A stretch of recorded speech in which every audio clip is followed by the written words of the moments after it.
JT Smith for the TFON Podcast here for season 3, episode 20. And I got my guy Neil Meyer in the building. Neil, how you doing today? Good. How are you, man? Not too bad, man. We're just gonna talk some update the people, the Bearcat stuff. They've been following the site. Been keeping them, abreast of what's going on. Everybody knows that the NFL Draft was last weekend. Bearcats had 3 that were drafted.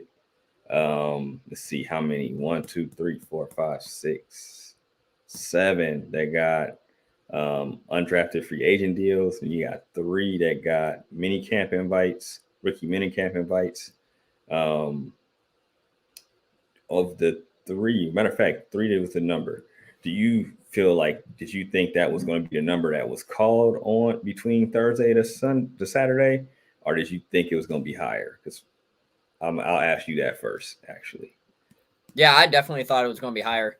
I think 3 was a decent number. I mean, everyone kind of knew Trey, Tyler, and Josh were going to go, but Ivan not getting drafted still blows my mind. Just everyone saw the statistics that he did the last 2 seasons. We saw what he was able to do, at Miami of Ohio, but then what he did as a Bearcat in the lone season. But to see him slide and go undrafted really blew my mind, especially after you're coming off a season with 137 tackles, 21 and a half tackles for loss, 10 sacks. Like, those numbers, like, it just caught me by a little bit of surprise to see him fall and go undrafted. For sure. Same. I definitely thought him. I thought him for sure. I thought Bush would get some late round love. I thought Lenny Taylor would get some late round love. And I thought maybe on Hicks as well in there. Yeah, I thought Hicks would slide in there too, just because of the history of the UC safeties of the last couple of years. You got to think about it. You got Wiggins, got the late round love. If he wasn't injured in college, he would have, slid in there earlier for sure. Then you have how good Derek Forrest has been playing. Then you Super Bowl winning Brian Cook. He was a second round pick last year. So I just thought, with the lineage of the last 3 years, has it been 3 or no, last 2? You got 3 people that were drafted in the same backfield. I thought just because of the playmaking ability he has and the length, I thought he would get a shot. He's still getting a shot, but I thought he would get drafted or possibly like in the late rounds, or even on the undrafted free agent stuff. I thought he would be like one of the first ones they swooped up to as well. So they must know something we don't, but I don't know. But rooting for him as well. But it just was crazy. I expected, probably like 6. I thought maybe 6 would get drafted, and 3 it caught me by surprise. But I mean, I've been covering a team for a while. I've seen a lot of dudes that haven't been drafted that stick. I mean, just look out on rosters now. You got like Eric Wilson, linebacker, been playing 4 or 5 years, not drafted, stuck. Marquise Copeland, still NFL roster as we speak. He was an undrafted free agent. Mike Boone, undrafted free agent. So like, it's a lot of people that have went this path that, have still, had nice NFL careers. So I'm hoping that the Bearcats that, got drafted and didn't get drafted, hope they still get a chance to showcase their talents and get the right opportunity. But yeah, that definitely shocked me, man. That definitely shocked me. Let's see. So we crossed that off the bucket list, but we can always go back to that. But we'll talk about the current team, man. They got 2 since the last time we probably talked. They got 2 new wide receivers, Braden Smith from Louisville and Aaron Turner from UConn. Both small on the smaller side.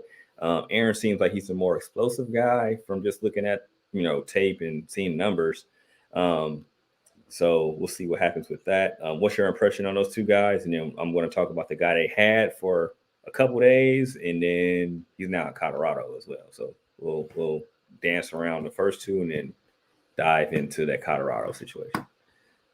Yeah, so Aaron Turner tape really stood out to me. I mean, obviously we see the speed, we see the athleticism there. He's about 5'10", 190, maybe 185, 190. He's smaller than that. The Aaron kid? Maybe a little bit like 5'10", All right, 5'8", let's see. 5'9" range, but No. a little quicker. Put up good numbers at UConn, though. I think he had nearly 600 yards, which is great for a smaller school in UConn, especially within the aspect for football at that university. So I think it could be a great asset. I mean, we've seen the history that undersized receivers have had here at the University of Cincinnati. I mean, we saw it with Trey and how they used him in multiple different ways, whether it's in special teams or in the slot, jet sweeps, jet motions. Like, it's going to be curious to see how they use them. But obviously, the wide receiver room right now is still working things out, obviously, after losing Tyler and Trey to now the NFL. And then you see Nick Mardner from a season ago transfer to Auburn. And they're only bringing back one guy from a season ago, and that's Chris Scott. So, overall, I mean, I think it's obviously one of the rooms people are looking at and saying, "Yeah, we're going to add to this room." So I think it could be a good fit, but I guess we'll find out later in the summer. But then you mentioned Braden Smith, and I think it was a no-brainer. Obviously, a Louisville guy, he knows Scott Satterfield's system. It wasn't really a hard decision, in my opinion. Probably just come right down the road with the coach he's familiar with, an offense he's familiar with. And I mean, he had decent opportunities down there. So, I mean, I think obviously he fits in. He now reunites with former teammate D Wiggins. So, I mean, D Wiggins is an older guy who can take him by the leash and be that veteran guy. I mean, I think he played his first 3 years at Louisville, if I remember right. So he's an older veteran, which is good for the locker room. But overall, I mean, that wide receiver room is a position of need. And to go out and get those two guys who are both kind of familiar with the system Scott Satterfield runs, and whether it's something they ran in the past or obviously Braden Smith has ran that system at Louisville. So I think it's a great fit, and I'm very curious to see how they turn out. Yeah, for sure. Yeah, Braden Smith. I think he JUCO 1 year, then the last 3 years at Louisville. Mm-hmm. So he's definitely experienced in the system. He had a couple years with more than 20 catches. No, it's not like stats that just blow you out, knock you out your socks. But at the end of the day, he seemed like a solid grab for them, especially with a room that needs numbers. So now we'll go into, what's the name? Tavares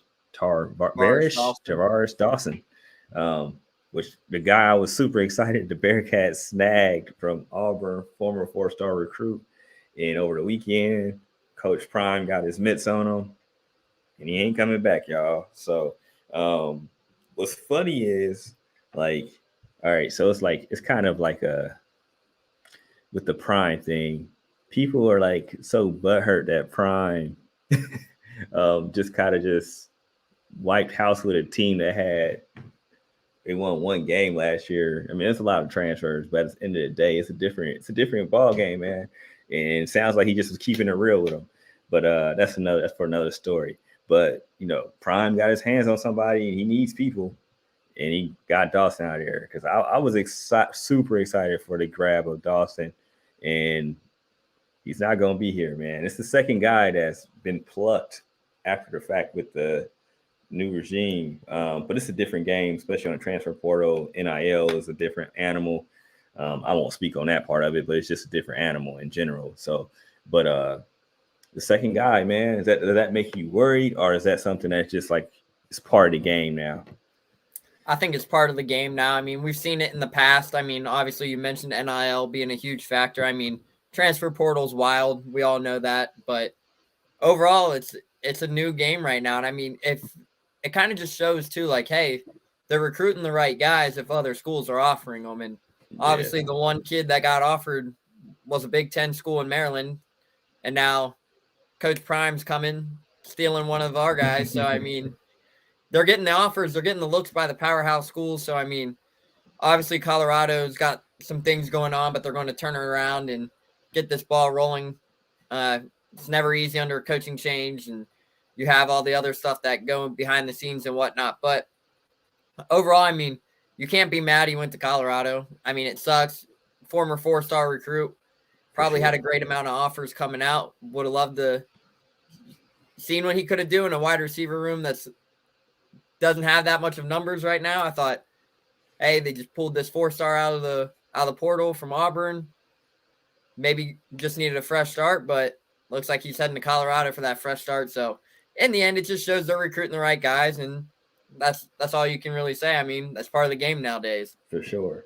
It's almost like you gotta keep them on campus after they commit if Mm-hmm. they're in the portal. You know what I mean? Like you Yeah, I gotta gotta, get them to sign that NIL or yeah, like NLI right there. yeah, you gotta get them to stay. Like you can't be like, all right, you're committed, and then be like, nah, I ain't gonna let you sign. It's almost like you gotta push them, push them in there, like nah, because it's a different game, man. Because there's I don't know, in general, whatever we offered or whatever he could earn here, it's different, man. Everybody is an employee right now. Like nobody wants to say that, but I mean, it's a year to year thing. Like it's not like how it was back when, shoot, hell, 5 years ago, where you knew like people, like even when Fickle came aboard, right? Like you know how like Dion, he mass exodus everybody. I won't say mass exodus. He just kept it real with people. Like, look, I don't think you fit or whatever. This is going to be a playing time. This is going to be X, Y, Z, and then you give people that opportunity.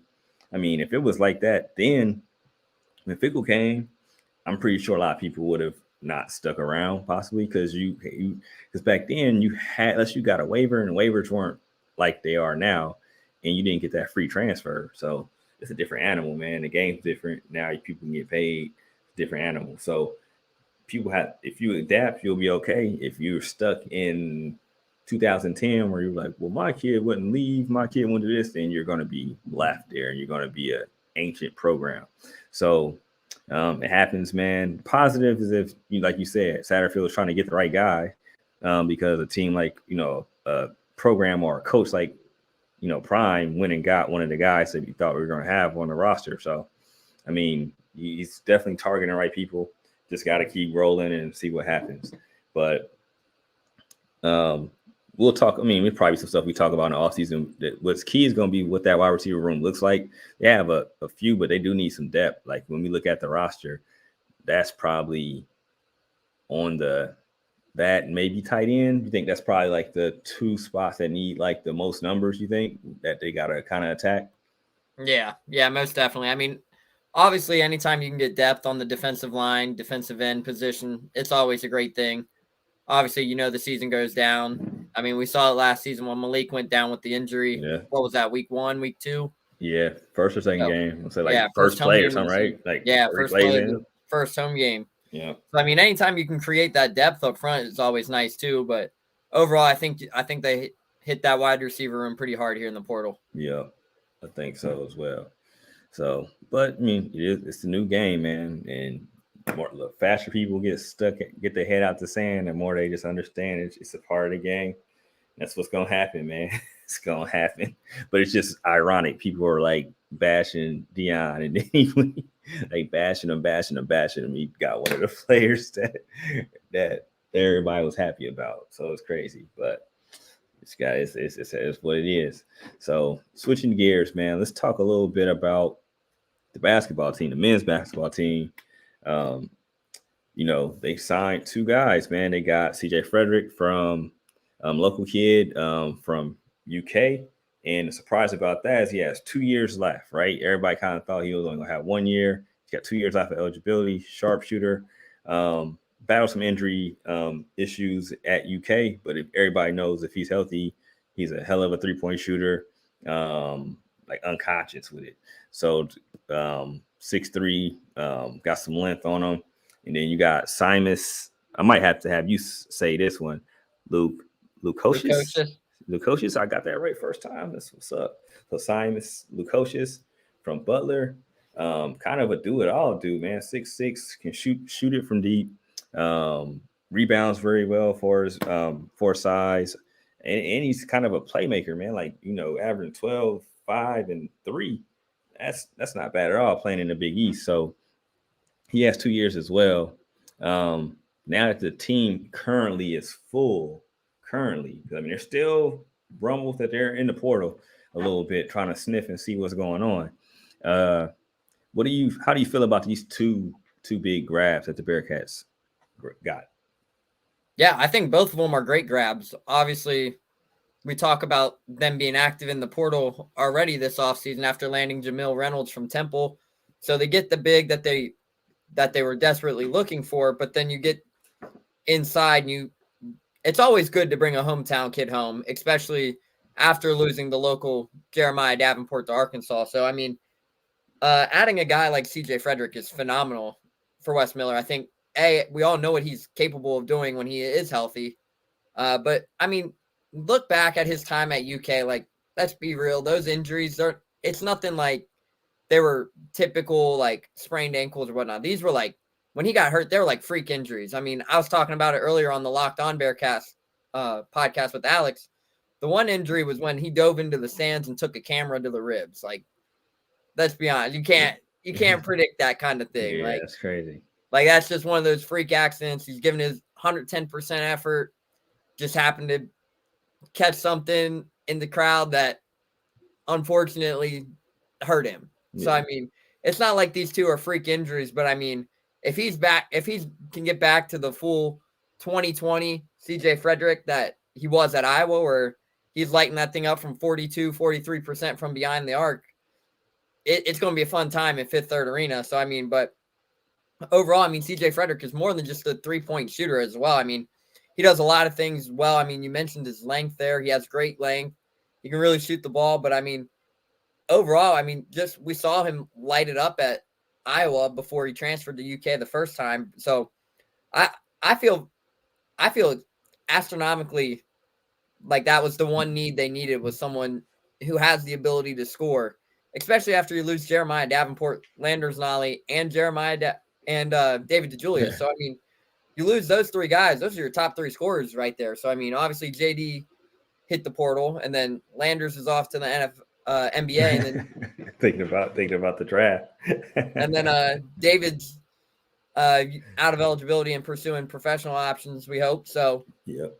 I mean, look at that. I mean, it's not going to be easy to replace a guy like Landers Nolly or David DeJulius or Jeremiah Davenport, but looking at the additions they had, I mean, CJ Frederick has a great ability to put up some good nights in Fifth Third Arena, where he can go out there and get you 15, 18 points, hopefully. And I mean, I think I heard it online. I mean, if I remember right, he's a Cov Cath grab, and I'm pretty sure he only lives like 5-10 minutes from campus. So, I mean, it was kind of like a no-brainer, like, come back home, let's do this. But it also helped Wes Miller recruited him the first time around when he hit the portal. So, I mean, it's not like he had to really spend much time building a relationship, because the relationship was already built. True. So, but then Simon Lukosius, like you mentioned, that's a guy 6'7", can do it all. I mean, anytime you look down, you see 12, 5, and 3. I mean, he took astronomical big steps from year 1 to year 2 at Butler under Thad Matta. So, I mean, overall, that's a huge get for the Bearcats. And I think it's just because not only is he a 38% 3-point shooter, but he's just one of those guards who's like, can just do it all.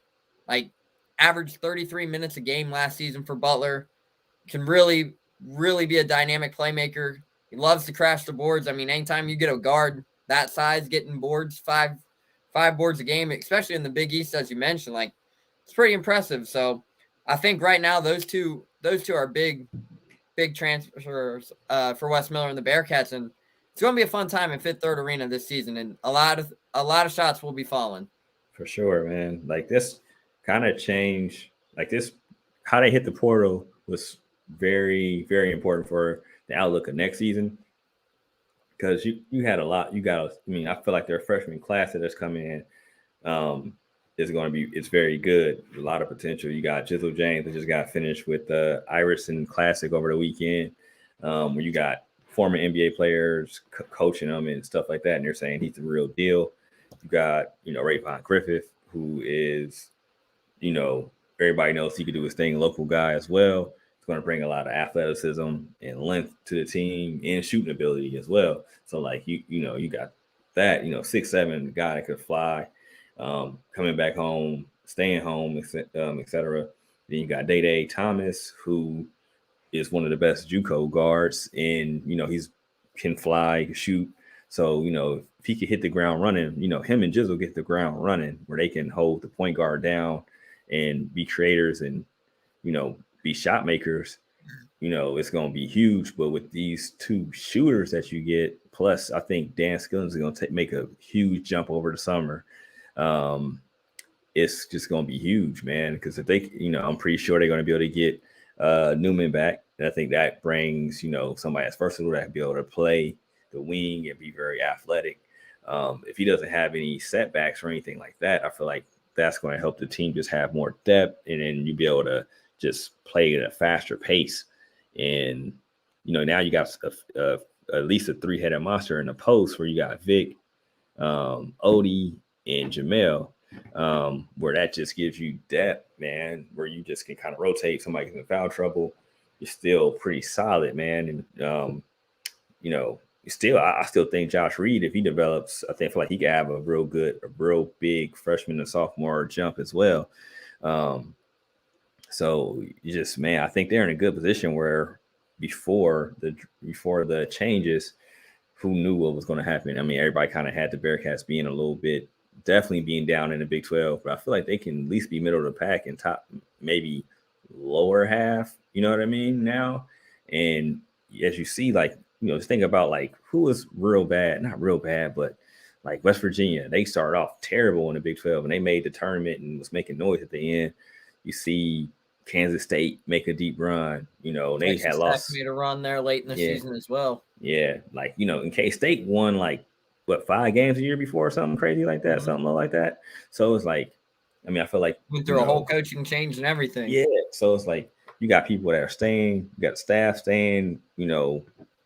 Nobody leaving on that end, doesn't seem. You got a lot of players staying, not having big turnovers. So you got a good infusion of young people and people that have been playing college basketball for a year or two. So I think they're in a prime position to possibly shot some people.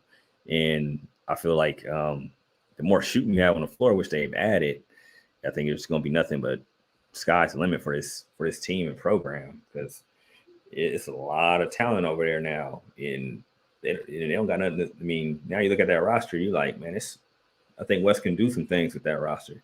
And if they make another move or two, who knows what happens? You know what I mean? Because there's some people that they said they're looking at, and if that happens, they get a lot stronger. So who knows, man? But I'm excited about that, and it's just been a good couple weeks for the Bearcats overall. I think for all the programs, even shout out to the women's team too, man. Where they added three ladies. Yeah, three ladies. Right. In the last week and a half, roughly. Got what? Two big girls. I guess big guys, big men. I don't know if you call them big men or not on that. My bad. I don't need to be correct on that. Yeah, they went and got a 6'5". They got 6'5" and a 6'4". 6'4". Big. Like, and the one, Destiny Thomas, was Katrina Merriweather's highest rated recruit at Memphis a season ago. So I didn't know that. So I knew she was legit, but I didn't know she was the highest rated. Yeah.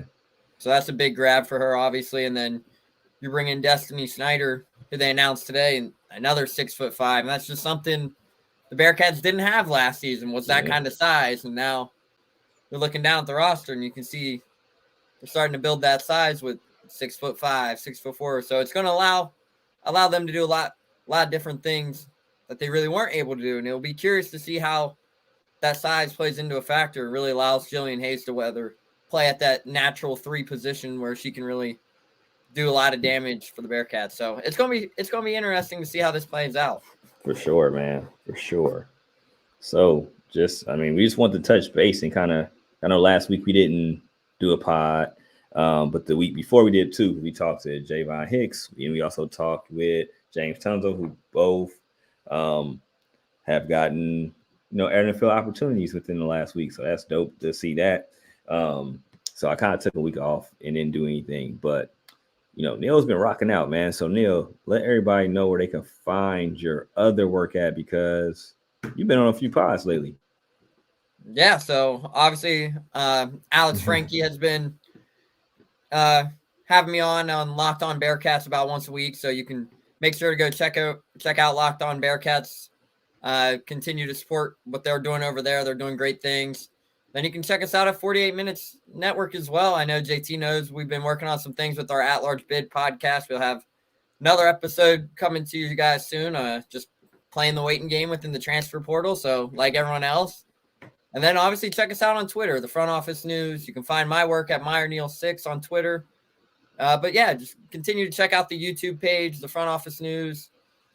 Continue to give us your guys' support. We appreciate everyone who's tapped in, and we're ready to keep this ball moving. For sure, man. And make sure y'all subscribe to the YouTube page, man. We're creeping on the 400.